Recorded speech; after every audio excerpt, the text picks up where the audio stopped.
Hello, everyone, and welcome to our webinar, Walmart's RFID Mandate, the Roadmap from Compliance to Transformative Supply Chain Operations. My name is Ashley Burkle, and I lead business development in the retail industry at Impinj, and will be your moderator for today. So we're going to discuss the Walmart RFID Mandate, including how to become compliant quickly and easily, and the additional benefits your business can realize when adopting RFID technology. So Walmart has long been a leader in the retail industry's use of RFID and continues to drive RFID adoption across the retail industry. And recently, they've expanded their RFID item level tagging requirements to a dozen products or more in areas more than just apparel. So the big question is, does your business have a strategy in place for complying with Walmart's growing RFID mandates? And we are here today to help you make sure that you do. So we're going to walk through all the steps for a hassle-free Walmart RFID compliance with our RFID experts, and we'll go beyond just meeting mandate requirements. Our experts from both Impinj and Barcoding will explore how implementing a full RFID strategy can deliver transformative benefits across your entire supply chain and operations. And then we'll also cover the fundamentals of RAIN RFID technology and walk you through a 5-step plan for compliance. So whether you're just getting started with RFID or looking to take it to the next level, today you will walk away with a clear roadmap for this game-changing technology. So first, I would like to introduce our two RFID experts. So Drew Gassio is the Director of Global Enterprise Sales at Impinj and has more than 15 years of RFID industry experience, with a primary focus on helping companies apply RAIN RFID best practices to improve operational efficiency and accuracy. And JW Franz is the Director of IoT and Automation Solutions at Barcoding. JW is a RAIN RFID expert with a deep knowledge of product transparency and traceability within the manufacturing, warehousing, and supply chain and logistics industry. So Drew, JW, so nice to meet you. Welcome. Thank you. Good morning. All right, so let's dive into the details of Walmart's RFID program and how companies can properly strategize and implement RFID, not just for compliance, but also to drive business value. So I'll start with JW. So what is the Walmart RFID mandate? Well, I think before we kind of go into the mandate, Ashley, maybe just a little context and history to it, because this isn't something that just popped up, yesterday. It's been actually, kind of, a part of Walmart's history now for quite some years. And if you go back to 2004, 2005, generally speaking, that's roughly when they first started working with their top 100 suppliers to talk about RFID enablement at the pallet and case level way back then. And obviously there had been a lot of successes that came out of that. Unfortunately, due to some industry events, some litigation and such, that was kind of put on pause and put on the back burner for some period of time. But out of it came, a lot of lessons learned, a lot of successes, and ultimately, as time has gone on and RFID has kind of represented itself, call it that, and within Walmart, they made another focus, another attempt to utilize that within their store operations back around 2020, 2021. And at that time, they were focusing around how they utilize the technology to better visibility of their inventory related to their soft goods, their apparel type items. And out of that, they saw such great success. Success being ensuring on-hand shelf availability, ensuring that they have the accurate inventory for us as consumers, whether we're buying it online or buying it in store or a combination of both. But ultimately, with the successes that came from that next wave of RFID implementation, that's when they ultimately have decided to then roll out the technology across other product categories, which are clearly illustrated here in your screen. So, we've kind of gone in iterations and phases, but ultimately, what you're showing on your screen at this point is kind of representative of where Walmart is today with their newest RFID initiative. Fantastic, and thank you for that background. And Drew, before we talk a little bit more about Walmart compliance and beyond, can you give us a quick overview of why this mandate is important? You bet, happy to, Ashley. I kind of wish there was a different word besides mandate. RFID is a disruptive technology, and sometimes you have to make mandates to kind of break through to get the value add out of it. But in a nutshell, RFID is one of the most successful initiatives that Walmart has deployed to date, and it's given some pretty dramatic results that are out there. We don't have, and we can't share those specific ones, but what we can do is kind of talk about how on-shelf availability ensures customer satisfaction, how you can enable buy online, pickup in store, things like that, and we'll go into that in a little bit more detail. But if we look at an industry level, not Walmart specific, but retail specific, what you'll find is that on the floor inventory in a well-ran store can be around 65% in a lot of categories, and in some cases less, in some cases a little bit more. But with RAIN RFID, what you find is the inventory can get as high as at 95 percentile. You can maintain that 95 percentile level of accuracy, and that enables a lot of those other applications and use cases for ensuring customer satisfaction that are out there. A couple of other things that are in the industry, if you look at it, RFID helps reduce out of stock. So things that you think are on your shelf, but actually not there, or not on, or might be in the store, but not on the sales floor, reduces those by roughly 16% in most cases. But in some categories we've ran across and done tests, we found that that actually increases as much as 50%. That's a pretty dramatic increase overall. So we'll call it a mandate, but the mandate's important because for us, it leads to greater RAIN RFID adoption. It helps automate the industry, but for customers and for people who go shopping or buy online, it helps increase the accuracy. And you know that when you put something into your cart online, it'll be there, that when you check out, and it'll get delivered, or it'll be at the store when you pick it up. So Walmart has kind of set the standard for what needs to be done inside the US, because they have established this mandate, and we expect a lot of other retailers to kind of follow along and take that leadership role, and we'll see RFID grow, and customer satisfaction and the ability to just buy things at the store or have it there when you get there is going to be huge. No, absolutely. I think as shoppers, we feel that as well. So thank you. Talking a little bit more about the mandate, what are some of the specific product categories? I know we saw a few on the slide. Is there an expected next phase? I believe that would be a phase 3. Any insight into who will be impacted, what categories could be impacted? Sure. So if you look kind of on the right side of the screen there, you'll see most of the phase 2 mandate items that are out there, and those are in the process of being deployed still. And there's no, and I don't want to assume that I can speak for Walmart. They have their specific categories that are out there, but since we're a global company, we do have some idea of what's happening across and what other retailers are doing. So there's some pretty good examples that we can follow. If we look to Latin America, many of the Latin America retailers they were some of the earlier adopters for apparel, and they're continuing to adopt more into accessories and a lot of the categories that you'll see with Walmart, but they're also starting to tag and track cosmetics and things like that. So if you go to some of the retailers in, say, Brazil, you will come in and you will see that there's going to be little RFID tags on a lot of the cosmetic items that are out there. So I wouldn't be surprised to see, some major retailers, and again, not speaking for Walmart, but I wouldn't be surprised to see those starting to be tagged at some point in the future. It's a challenging item, but it's also one that you can't just substitute your foundation or your lipstick, for another color if it's not in stock. So it's one of those items that, you have to have it there. The other thing that we're seeing and actually, I will say that in Latin America, cosmetics, and also in Europe, cosmetics, need to correct that. And in Latin America, we're also seeing what we have in the US called over-the-counter pharmaceuticals being tagged, that's out there. So there's a lot of the things that are being tagged just to ensure that they're in stock, and that if there's a recall, they can identify those and pull those off the shelf that's out there. And interestingly enough, not so much in Europe.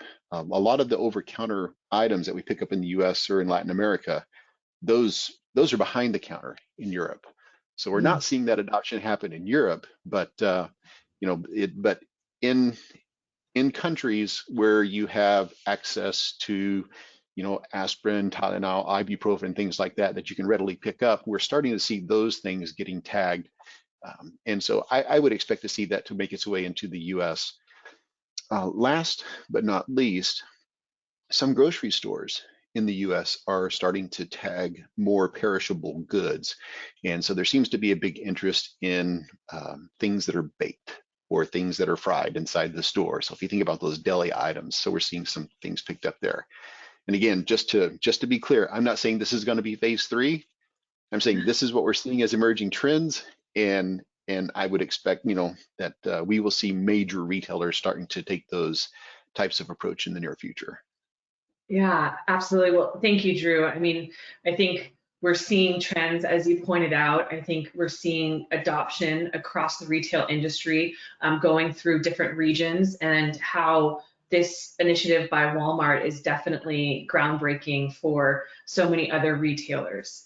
So before we go deeper into the compliance requirements and the strategies, I think it might be helpful to level set on what is RFID technology for those who might be new to it. So JW, can you give us a quick overview explaining RFID, specifically RAIN RFID, which is the technology that Walmart and others are utilizing, and why it's such a powerful tool for inventory management? Yeah, happy to. And it's funny because I was talking to an industry colleague this morning, and we, as those that are focused in this space on a day-to-day, we take it, I at least take it for granted and just assume that so many people know about this thing that we talk about so casually, but obviously there's still many out there that don't. So yeah, so if you were just to take a few minutes to talk about RFID in general, I always refer to it as there's this umbrella of technologies under the world of RFID, and we're not going to go into any details or specifics of any one of those today, but there's a whole family of technologies that makes up active RFID. That's GPS-like capability. Then there's this world of passive RFID technologies. But then even in the world of passive RFID, you have different frequencies that are intended or tailored for specific use cases. So you have NFC, which we're familiar with, from our mobile pay on our phones. You have LF, you have HF, you have UHF. And I leave UHF for the last part because UHF is essentially what we're talking about today when we talk about RAIN RFID. And I had to make sure that when I joined this webinar, I wore my RAIN Alliance pin. And I point this out specifically because RAIN, the term RAIN, which now represents UHF passive RFID, is something that came to be in recent years from a standards body, an organization known as the RAIN Alliance. And the RAIN Alliance basically set out to do what other technologies have done in the past years, which is to basically kind of standardize on a specific technology. So if you look at like Bluetooth or Wi-Fi, those other standards are in place that represent that specific technology. So similar to with UHF passive RFID, or now what we most commonly refer to as RAIN, is essentially that that GS1 UHF Gen 2 protocol, which I know is a tongue twister. And there's a lot behind that in itself, but for the audience today, when we talk about RAIN or UHF passive RFID, we're effectively talking about the same thing, which is a battery sensor-based technology, sensor-based technology that inherently uses radio waves that are transmitted from devices to detect tags. And those devices, those readers, as we call it, can be a handheld device. It could be a fixed reader with some antenna configuration, but ultimately it's a device that's transmitting radio waves to a tag, like these here in my desk that I've gotten through my purchases at different stores. And those readers are communicating with the chips that's in these tags, and ultimately it's a way to track items through supply chain. And one of the reasons that RAIN RFID has become such a commonly widely adopted technology is because it has all intended purposes in manufacturing, warehousing, distribution, and into the retail store. So it doesn't really have necessarily I don't say limitations, it's probably the wrong word, but it has a lot of applications across supply chain. And when I say supply chain, I mean well into the retail store. So that is ultimately what we're seeing today become the most widely adopted for supply chain, and more so in retail apparel as we're talking about. Yeah, fantastic. I always say that RAIN RFID is the gift that keeps on giving, because from the time you tag it till it leaves the store and possibly comes back in, you're able to track that item and know more about that item. So it's very, very interesting. Thank you. And if you don't mind, I clearly missed the key differentiator, because most of us today are very familiar with barcode, right? So when we look at how RFID is comparing to other similar like technologies that are purely complementary, truly complementary of one another. As we look at, how barcode is used in retail, scanning one tag at a time, with RFID, now we can read tens, hundreds, thousands of items, in a fraction of the time. So that's inherently where it also provides performance differentiators versus that of barcode technology. Sorry about that.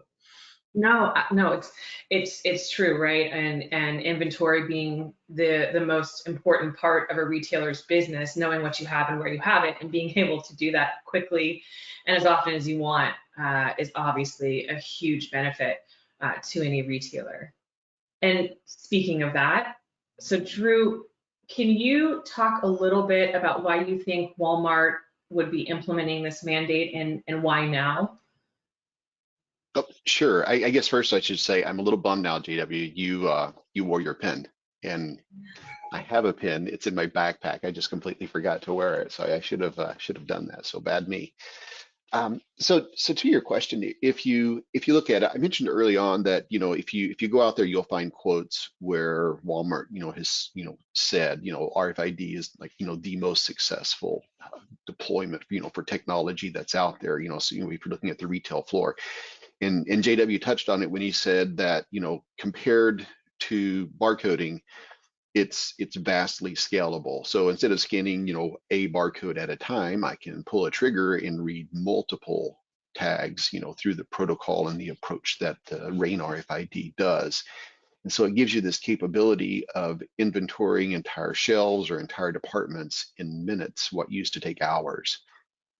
And that overall increases your on-shelf capability or on-shelf availability, and that increases your customer loyalty, and people have the brands they're looking for. Outside of Walmart, there's a lot of retailers that are always looking to actually inside of Walmart too. Retailers are always looking for some approach to increase their advantage. If I go to a store and they always have what I'm looking for, chances are I'll return to that store because I like the availability. Or conversely, if I try to buy something online and have it shipped from the store, or if I want to buy something online and pick it up from the store, inaccurate inventory might allow you to actually place that in the shopping cart and order it, and then you might get a back order notification or some sort of cancellation, and that kind of, that's the opposite of customer loyalty. That's gonna reduce in decrease customer satisfaction. So when you look overall, most retailers are trying to really increase their buy online, pick up in the store. And obviously, if you look at the trends and if you read the Walmart quarterly reports, you'll notice that they're huge on in-store fulfillment. And if you go to a Walmart store, you can experience the in-store shoppers yourself. You'll see them that are going around filling multiple orders. So that's a huge area of growth that's out there.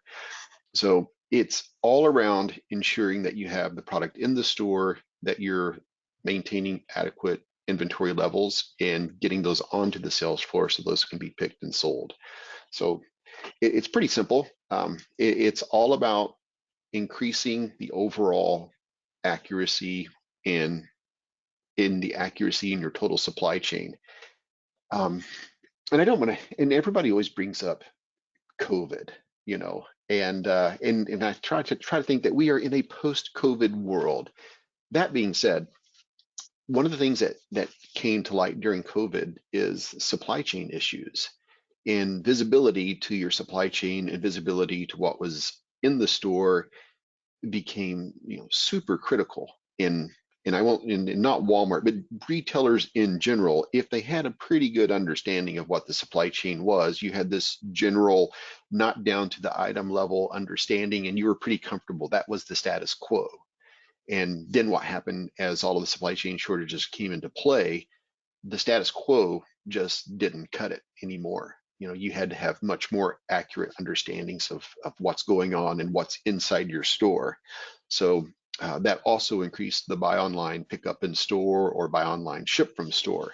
So all of those benefits combined, we see other big box stores, Target has their initiatives. And if you look, you'll see Costco has their initiatives that are out there. And then stores, like, Macy's, Dillard's, Nordstrom's, all of those stores are in the process of putting some sort of RFID initiative in place. So it's going to grow, and at the end of the day, the benefit is the consumer. That's what it's kind of all about. That competitive nature of ensuring that products are there. It's exactly what you not want, the right place, the right time. And I think there was it right place, right time is one of the jingles from all the stores, right? So you'll see those continue to grow, and I think you'll see the supply chain overall. It'll be a great experience for the consumers as the technology is adopted. I agree. Again, as shoppers, we feel it when the retailers are on top of their inventory and their operations. I think, as you pointed out as well, Drew, post-COVID, understanding the cycles that retailers went through during that time period and after, RFID is here to stay, and I think we'll continue to see more adoption by retailers, and that's only going to continue to grow. And I know that I've worked with many retailers from the start of their journey, and implementing RFID tagging is not without its challenges, especially for suppliers who are focused on getting ramped up for a mandate like this. So for JW, Drew, what are some of the common pitfalls or hurdles that companies face when they're trying to implement an RFID tagging program, maybe one specifically, again, for compliance or this Walmart mandate, and how can those potential issues be prevented or mitigated? Yeah, I'm happy to start, and then obviously Drew can chime in and piggyback anything that I say, good, bad, or otherwise. But no, if you look at when you get into the expansion of these mandates, right, you're getting into inherently different product categories that we start to present their own levels of complexity just because of the sheer nature of what they are. And as I continue to hold here, one of my hang tags that I got off a shirt from a previous purchase at another retail store, it's much easier in the manufacturing process to put a hang tag on a shirt, for example, that's RFID enabled, versus working with different products that make up those that are in, like, say, a Walmart store. And what I mean specifically is one of the customers that we were working with earlier this year, they obviously won't say names, but they manufacture a wide variety of products that could be paint to glues to other adhesive-like products. And talking with them and then going into the stores to see these products firsthand, it became really clear very quick why they were having some levels of anxiety, because some of the products, while they ultimately were removed from the Walmart's list of required items to be tagged, they met some various exception criteria. There were still others that had to be tagged, and it wasn't necessarily it wasn't so much necessarily a challenge to read the tag. It was how to get the tag on the product. And in this case, one of the things that they were really struggling with was if you think about the big tubes of glue that kind of go in the glue guns or the epoxies or whatever, there was a very specific place inside the tube that they wanted to put the tag, because it was just based on their packaging criteria and other factors. And not only was it a very small form factor tag that had to be put into a difficult place, but it was also, how do you do this as a part of the manufacturing packaging process? So those are some of the challenges that that they had to recognize up front, because they still did not meet that exception criteria, which means they had to be tagged. So they did have to, look at their internal processes and work with their packaging vendors and partners like Impinj and barcoding to help them kind of go through that process to figure out how to not only get the tag on the product, but getting it on the product in a way that doesn't totally disrupt their process and still can provide them value. So I would say that those are some things to be realistic of, is because these mandates, as we know, also have windows. You're usually given some advance notice that you're going to have to do this by such and such date. Don't wait until weeks before that date occur to start to figure out these problems or these challenges that are going to be dependent on you, amongst others, within your organization, as well as even some of your suppliers. So that is something that we're just seeing firsthand, is as these waves continue, or these the mandates continue to expand and grow, you're getting into other more challenging tagging applications. That's good, JW. If I were to add a few things to it, I'd probably want to take just a little bit of a step back and kind of look at it from a holistic perspective. My first interaction with what would be, the modern RFID was in the mid to late 90s, and the Gen 2 spec was passed, what, 2004, 2005? And so, it's 20 years, we're 20 years into this. And you would think that it's a lot more mature if you think about how Wi-Fi was adopted over 20 years, but, it took Wi-Fi a long time too before, it was everywhere. So RFID, RAIN RFID is still somewhat of an emerging technology. And that means that there's a lot of companies that just don't have that in-house RFID expertise. And I'll say specifically within the US, globally, there seems to be more of a linear adoption rate, and we've seen some ebbs and tides inside the US. It's kind of been a couple of things that have affected the marketplace. So we'll go through a period of very rapid adoption, and then a period of slow adoption, and then a period of rapid adoption. And today we're in a period of rapid adoption. So it's not just Walmart. There's a lot of companies that are doing this. And in a period of rapid adoption, we will find new experts that come out. And so I would say, word to the wise, you want to research and ensure that you're working with somebody that is indeed familiar with RFID, that they have the experience. So, if you can reach out to barcoding, you can reach out to Impinj, and we can definitely partner with you and ensure that you're getting quality advice. And in the case of Walmart specifically, if you're a retail brand owner and you're part of what their mandate was to get, items tagged, they actually provided some online training, and they would have seminars that would say, this is what you need to do and this is how you approach it. And it was a big help for the retail brand owners to get up to speed. And the one thing that it did is it got a bunch of items tagged.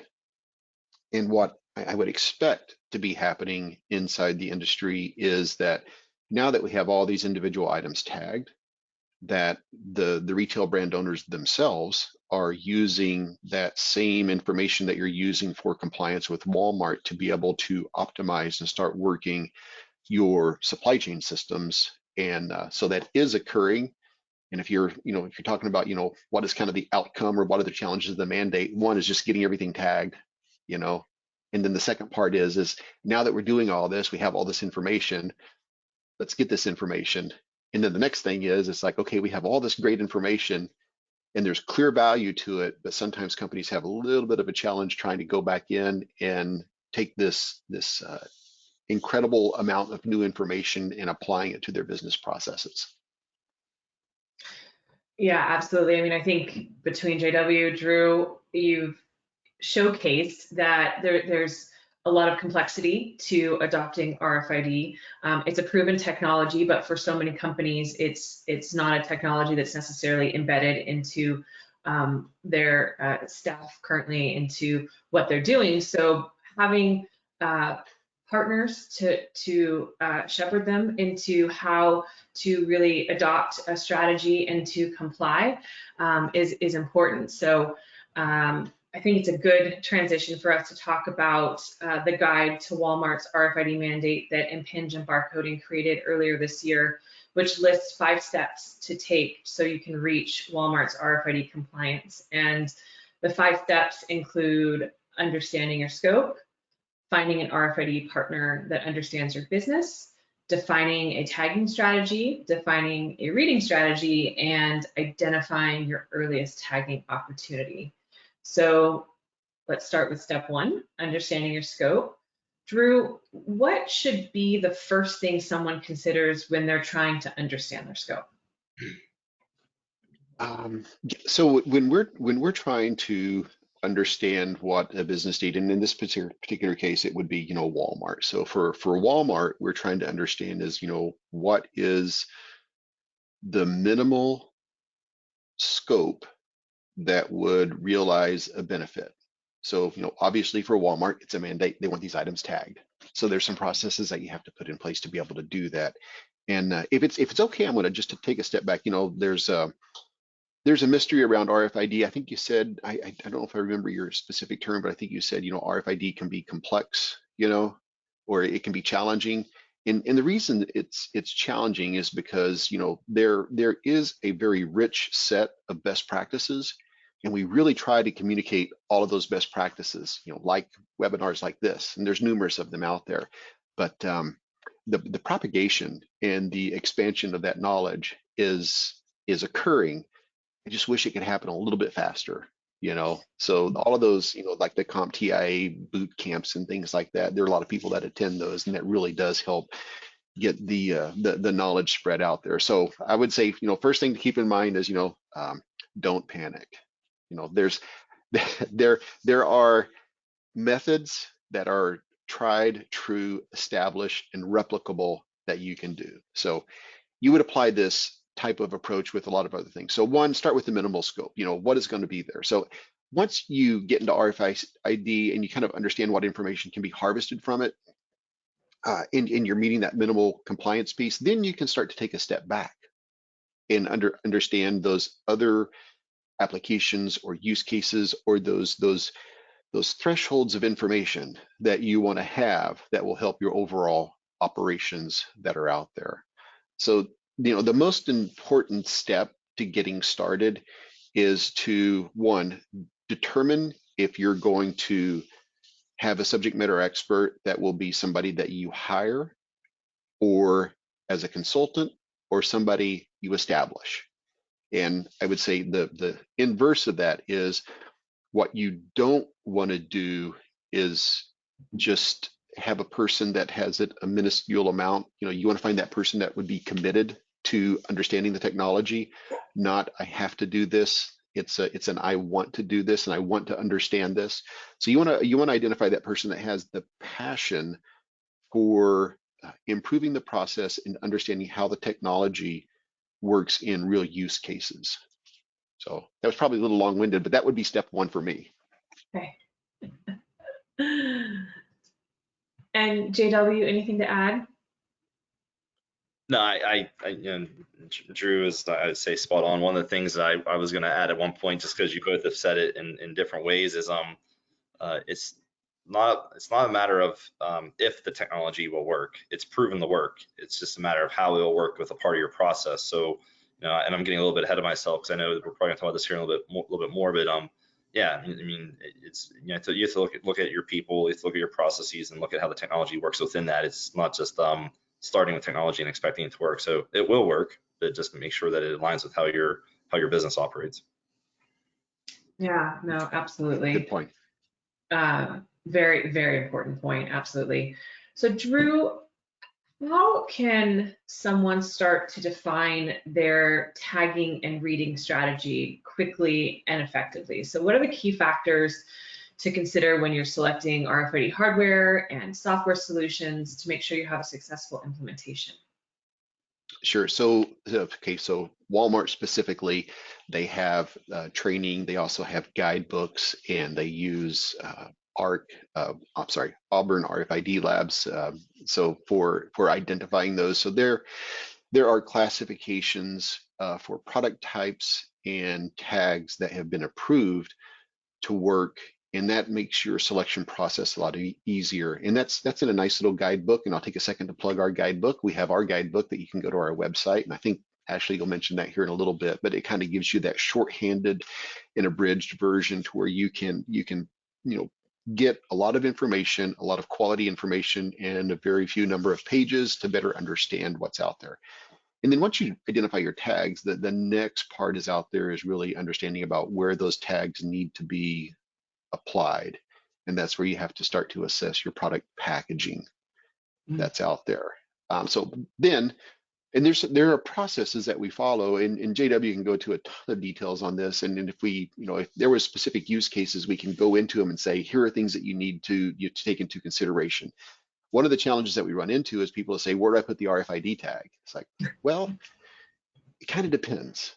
It's like you can't, just like you can't just put a barcode anywhere, you can't just put an RFID tag anywhere. Some thoughtful consideration needs to go into where the tag needs to go. And in this case, it's not purely aesthetics. There's some physics that are involved. I have to go into there. So now you have your tags, you know where you want the tags to go. You need to work with an RFID vendor. You want to understand how you want these tags applied. Is it going to be a print and apply method? Is it going to be something that will already be embedded into a tag? JW had the hang tag that he showed, and sandwiched inside that material is the RFID tag, and somewhere on the back side there's probably the UPC code and the price. So all of that can happen all at once. So it makes it very minimal to do that. Now that you have your tags decided, where you want to put it, you really just want to go through and validate that everything works like it's supposed to. And there are some very clear guidelines that that Walmart has for that as well. So there are some testing methodologies that you can do. There are some certifications that you can get in place. And once you go through that, if you have selected an in-house subject matter expert, once they've gone through that, they're going to have a pretty good working knowledge of RFID. And that same person that you use to identify where the tag goes, how it applies, and all that good stuff, then you can start to say, okay, now that we have these items tagged, how can we leverage this information inside our own operations that's there? It was kind of long-winded again, but that's kind of the steps that you would go through to get that first little bit done. JW, I'm sure you probably have some comments there. I think I skipped a couple of bits. Oh no, you're fine. I know you were kind of teeing it up, about kind of like the reading strategy, and I think that's where we were ultimately where we're getting to. So and I come back to where I left off before, which is around that whole people, process, technology, because to many of the points that you made, Drew, putting a tag on again a T-shirt like I'm wearing, and then putting hundreds of T-shirts into a box and putting those boxes onto a pallet and thinking that I'm going to read all those T-shirts as it goes through my dock door becomes a very unrealistic expectation really quick for all the challenges that we all know as to why that would be. So when you look at where the technology fits within the process, it's not just it's to give the technology the best chance for success to make you operate your business at a level that you would expect it to. So we definitely want to look at how it benefits the personnel, the people working in the plant, whether it's the manufacturing facility, the distribution center, the retail store for that matter, but also looking at just realistically, where do I need to have that visibility within my process, and then how am I going to achieve that? So again, I keep using the T-shirt example, but it's because we know that there's going to be specific areas that we need to have visibility. And to do that, we need to make sure that we're, giving the technology the best chance and architecting the solution to the best of its ability. And then that comes with that is that whole testing and validation. So it's not just the physical installation of the hardware, and it's not just ensuring that whether you're using fixed readers at dock doors or fixed readers at pallet wrapping stations or handhelds at a QA station or a combination of all the above, that once you've effectively ensured that you can read these tags, and collect that data. But back to your point, Drew, is it's how do you ingest that data? How do you make it meaningful to you? Because inevitably you're going to get a whole lot more data than you ever really had at your disposal before. And how do you consume, digest that, and actually make that something that can benefit you versus something that actually becomes more of a distraction because you don't know how to ingest that data. So it's definitely there's a combination of factors, but I think like you said, everything from defining a very clear scope, short term, long term, so that way you're not just trying to boil the ocean, as they say. Get that near term win, that success story before you start to take on these added other complexities that inherently will benefit your operation. But you got to have a very concise starting point that you can define an ROI around before you kind of just start going at it holistically. Yeah, I mean that it makes sense to take that process and those steps. So Drew, step 5, we talk about identify your earliest tagging opportunity. So do you have any guidance on what is the optimal point of entry for an RFID tagging program? That's a really good question. So we'll take JW's T-shirt analogy, right? So the unique thing about the T-shirt is not only can you count all of the T-shirts, every T-shirt has its own serial number. So not only can you count it, you can uniquely identify each individual T-shirt that's out there. So general rule of thumb, the earlier in your process you can apply the tag and apply that uniqueness, that digital twin to where you understand what that product is, the better. So there will be some point somewhere in the manufacturing process where you should be able to, place that tag on there. And it might be today, if there is a hang tag that is applied, then that's pretty easy. You just put the RFID tag in that. But regardless, in each of those instances, there will be some place early on in the manufacturing that you can identify a place where you can apply a tag and you have uniqueness to that individual product. And that gives you total visibility throughout your production cycle. And oh, by the way, it complies with what Walmart's asking you to do. So you're able to leverage that stuff. And kind of that, people always want to, in the days of, when we did a lot of barcoding systems, everybody would say, I have a shipping problem. My shipping isn't accurate, right? And we would look at it and go, no, you don't have a shipping problem. Shipping is where the problem becomes visible. You might have a receiving problem. You might have a manufacturing problem. You might have losing stuff in the warehouse problem. We don't know, right? So the earlier you can identify things, the better. It starts giving you that little bit of information.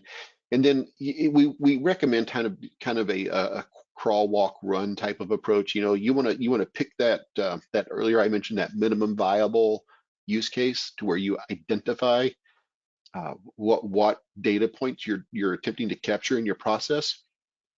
And as soon as you have that, you'll get all of this increase of information, and then you'll probably have a better understanding of what other points in either my supply chain or in my manufacturing process, and if it's a more complex manufacturing process, what place in my work in process do I want to capture those data points. And then, so hopefully that's answering your question. I got a little off, but it's kind of like you want to tag as early as you can, and then collect that data where it makes sense.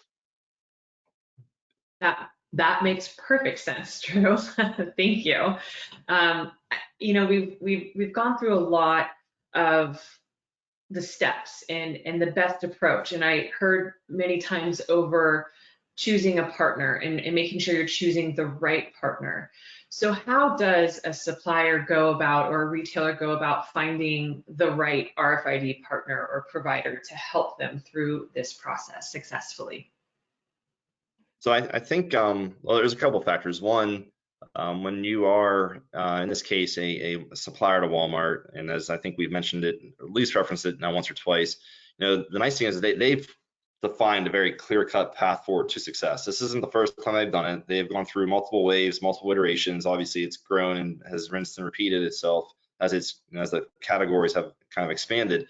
But within that playbook, as they call it, they're giving you very specific instructions. You must do this, do that, do that, do that. And if you follow that playbook step by step, it's really going to help navigate through that process. And the reason I bring up the playbook specifically is in those playbooks, they certainly then reference some others in this space, that, like us here talking today, that can help facilitate this endeavor that these suppliers are going on. So I would say the playbooks are a great starting point, but also if you look at the thought leaders in the space, those are doing things like we are now, continuing to be out there to advocate for the technology, promote its use cases, its benefits, all the cost savings that it provides. Not necessarily try to sell you that widget or sell you that whatever, but obviously just come look at those thought leaders and how they're really trying to advocate the adoption for the technology, because inevitably, like you said, it's going to benefit everybody one way or the other. Because one of the things I didn't get a chance to mention is there is inherent values for everybody in the supply chain. So yeah, the closer you tag at source, the better. But everybody is going to benefit from it at some point throughout that process. So just kind of embrace it, don't resist it, and utilize the resources and the partners like Impinj and Barcoding, others that are out there to kind of help walk you through this process. If I were to, to add just a little bit more color to that, if you think about it, so one, we work with partners like Barcoding, so we have experts inside the industry, and I would say from an Impinj perspective, we were pioneers. The Gen 2 standards. This whole organization that we've been talking about, RAIN. Impinj was one of the original founding members of that organization. So we take the approach of kind of a consultative approach where we want to make sure that what you're trying to do is realistic, that it's going to be scalable, that you're getting the information out of the system that you need, and that it's something that you will adopt.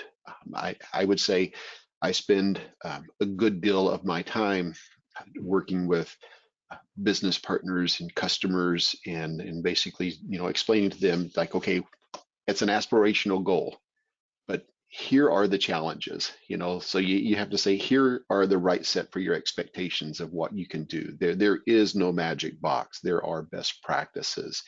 As pioneers in the industry, we have the ability to take a look at what they're trying to do, see their vision, and relate that to not only what's in the technology and capable of today, but we can typically take a look a couple of years down the road and see where the technology is going and advise them on what they'll be able to accomplish in the future.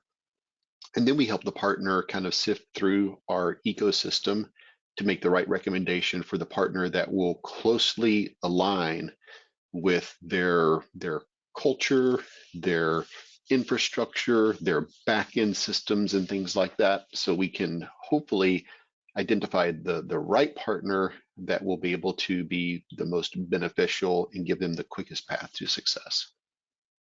And Ashley, one of the things that Drew said, I just want to add one brief comment to is, obviously, working with, the experts in the space to lines you up for the best opportunity for success. I'm sorry, but also come with the realization that nothing in this world is 100%. There are going to be various factors why at certain times, things happen, right? And maybe there's maybe at some point in my process, I didn't get 99.999% read accuracy. I got 98% accuracy for some reason. Just be realistic that there will be anomalies, reasons that those things occur, and obviously we'll take that in best consideration we can. That's a good point. Even in if you look at barcoding systems, there are recirculation. They have recirc tracks for a reason. So things that don't get sorted, they go through resort. So some people will say barcoding is 100%. It's not.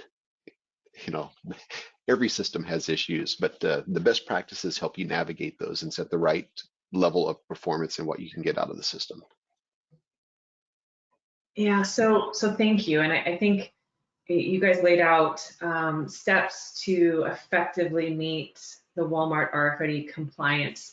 But what I kept hearing again and again was about how to take advantage of this data, take advantage of this information for yourself as a company, and not just focused long-term on how to comply. Obviously, that's probably a short-term requirement initiative, but really adopting for long-term business values. So, while the initial driver for RFID will be that compliance for many vendors or retailers, but the long-term benefits come from integrating that RFID more deeply across your operations. So for Drew and JW, for those companies who are already using RFID, they're in that process. How do they get more value out of the RFID programs and capitalize on the capabilities coming from RFID beyond just meeting some mandate requirements? Yeah, I can throw out one or two examples, Ashley, and certainly you can keep me honest on time since I know we're getting closer to our time. But if I look at some of the customers that we're working with or have or are today, one of the things we have not talked about a lot thus far is, how RFID can offset some of our current labor challenges. I know we talked a lot about RFID from inventory accuracy, inventory visibility perspective. One of our customers that we're working with, they actually manufacture their own shoes overseas. They have a distribution centers here in the US, and they distribute to retailers. In this case, they're not Walmart, but still it's the point I'm trying to make is they actually had 8 people that were assigned to unload a single truck on a given day. There was one guy that was pulling the boxes out of the trailer, and then there was those boxes were getting put onto a conveyor, which was basically going onto a racetrack, and all those people there were just opening up boxes, looking at what was in there and doing basically QA checks, and ultimately once it made it around the track, it would get pulled off the conveyor and get put onto a pallet wrapper, and then other people do other things thereafter. But my point was that there was literally 4 or 5 people there specifically just looking at what was in the box.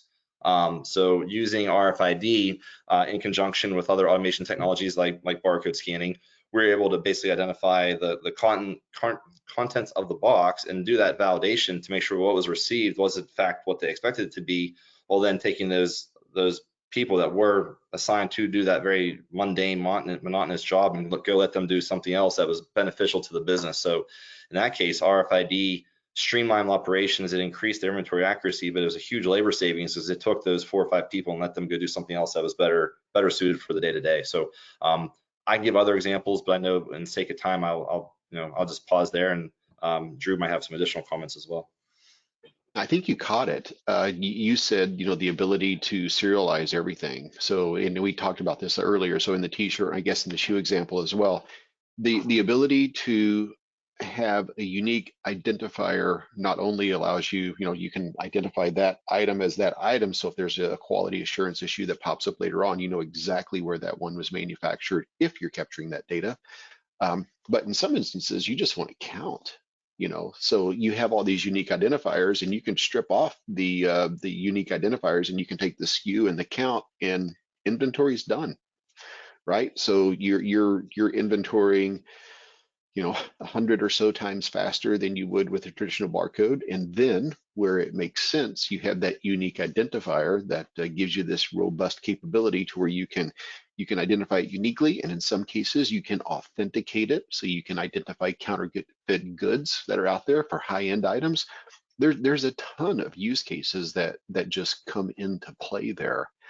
And I guess last but not least, that in that case, we can take the cases of shoes, or you can actually build a pallet. And if you're building the pallet, you can have a shipment verification. So you have shoes that go in cases that go in pallets, and you have an RFID tag on your pallet. You built up a license plate, and your process says you are confident that everything that is inside the individual cases, you know exactly what's inside the case, and you know exactly which cases are on the pallet. And then when it goes into a dock, you can scan that, and you will have advanced shipping notices that can go out to your, the next phase of your distribution, or to the end user retailer. And you have all of that information that's completely automated. So there's just a huge labor savings that comes into play. And JW, I hadn't thought about it, but you're dead on with the challenges in the labor market right now. RFID provides a pretty significant relief valve that's out there for a lot of those job functions that might be a little bit more mundane to get done. So as we continue to talk about RFID adoption is accelerating across retail, obviously there'll be future innovations, more use cases for the technology beyond inventory management. And you guys have touched a little bit on those, but any additional ideas on what you think future innovations or future use cases might be? Yeah, if it's okay, go ahead, GW. Okay, I'll go. So there's a couple of things that are coming out. So one, it used to be about reading tags quickly. That was the original goal. We want to read tags quick, and we want to be able to singulate tags. That was the entire goal. And that's happened. And now we have what we will call massive tag populations. So instead of, hundreds of tags, now we're dealing with thousands and thousands of tags that are in the area. So there are some emerging features and capabilities that we're in the process of implementing. And there's also some revisions that are taking place to be able to better manage very, very large populations of tags, inside a single antenna. So that's one thing that's coming out there. There are some implied additional capabilities that you can do by being able to manage those tags. So if you have this really large population of tags, and then you have the ability to manipulate those tags kind of at the bit level, there's some really cool things that you can do out there that allow you to work with those individual tags. I touched on it just a second ago. I mentioned authentication. So you have the ability, and this is kind of a European thing. So there's this thing where a lot of the RFID tags for sustainability efforts are being embedded into clothing items. So instead of having the hang tag, you might have a tag that's in your care tag, that's in the back of your shirt or something like that. And you have this thing to where you have now somebody could read your shirt, right? Well, we've addressed that. So there is the ability to where you can essentially privacy lock tags. So the tag will no longer be readable. But the cool thing about that is at some point, if that tag is recycled or that shirt is recycled, they have the ability to open up that tag. They don't know who owned the shirt. They don't have any information about the shirt, but they know what the shirt was made from. So if you have a sustainability effort, or if you're using for that, you can back into your system to understand how to more effectively and accurately recycle items and reduce contamination that's out there. So there's just some really cool stuff that you can that's coming out. Yeah, that's very JW, cool. you were gonna run. Sorry. No, it was actually great that you started first, because I'm just going to round out what you said, Drew, especially within the sake of time. But I'm going to say that, a lot of the things that we're talking about as it relates to supply chain visibility is largely going to be enhanced through the continued adoption of standards as well. So I know we've talked about utilizing we touched on it. We didn't really dive deep into it, but utilizing GS1 standards, throughout supply chain, whether it's in retail or in food. Reason I bring up food, because I know Drew brought up earlier, was about some other potential expansions, and that's how other standards from like the RAIN Alliance and GS1 around, tag data standards, tag and coding data standards, which translates to what Drew was talking about.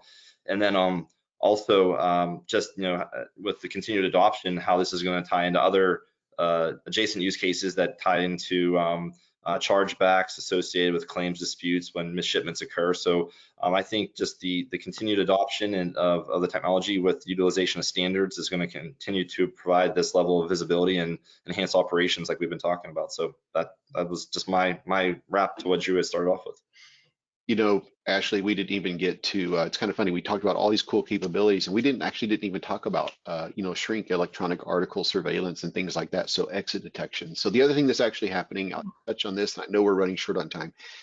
In Europe, a popular approach out there now is to use RAIN RFID instead of those detached tags that are still popular. They're using RAIN RFID, and so you just have that one tag. So your customer checkout becomes more convenient. Electronic article surveillance is more accurate because you don't just know that something left, a tag left, you know exactly what that product is down to the serial number, that unique item. So if I walk out without paying for this shirt, they would know it was this shirt, not one that looked just like it that I left the store with. Yeah, so I feel like we could do a whole webinar on these, additional use cases and unlocking some of this great value past just compliance, right? That's such a starting point for what can be amazing programs within RFID for retailers and suppliers. But I think that brings us to the end of our webinar today. Time went very fast. I want to thank our panelists, Drew and JW, for taking time to share their valuable expertise on the Walmart RFID mandate and RAIN RFID technology. Like I said, I think we covered so many important topics today, from program compliance to driving business value with RFID. And for those of you who are embarking on your RFID journey, just remember to leverage the resources and partnership opportunities from experienced providers like Impinj and Barcoding. And we thank you so much for your questions. I've seen them come in.